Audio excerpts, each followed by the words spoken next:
between West Ham and Millwall in East London. The 44-year-old is said to be in a stable condition in hospital. There were also several arrests for disorder and breaches of banning orders in what police described as large-scale trouble in the build-up to the game. Well, the match is now over, but there was also trouble inside the stadium, as you can see from these pictures, with stewards having to intervene as rival fans provoked each other. Play was stopped on several occasions after fans invaded the pitch.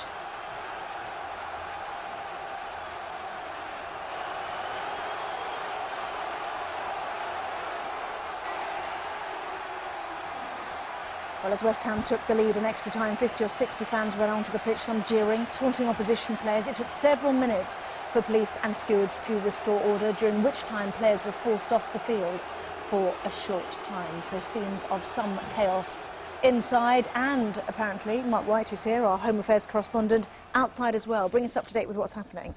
Yeah, well, according to Scotland Yard, it was really quite a serious outbreak of violence, both outside the ground initially and then, as we saw from those pictures, inside. Now, we have some still images of the situation outside. You see riot police there who have been posted outside Upton Park. Around 200 officers in riot gear now manning those streets as they are actively involved in an operation to shepherd the thousands of fans from inside the stadium towards the tube stations and other transport networks, just to get them away from the area. During the match, they kept hundreds of these fans contained outside the stadium, fans who they said had pre-organised this violence, had taken the time to get to the stadium and partake in, as I say, what was quite serious disorder. At times there were bricks and bottles that were thrown at the police officers and at rival groups of fans as well.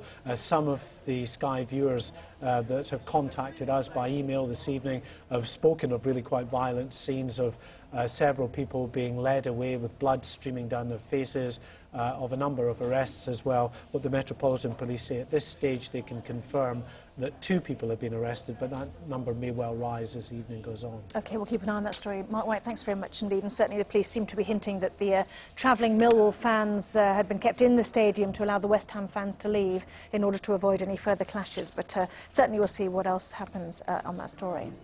Now,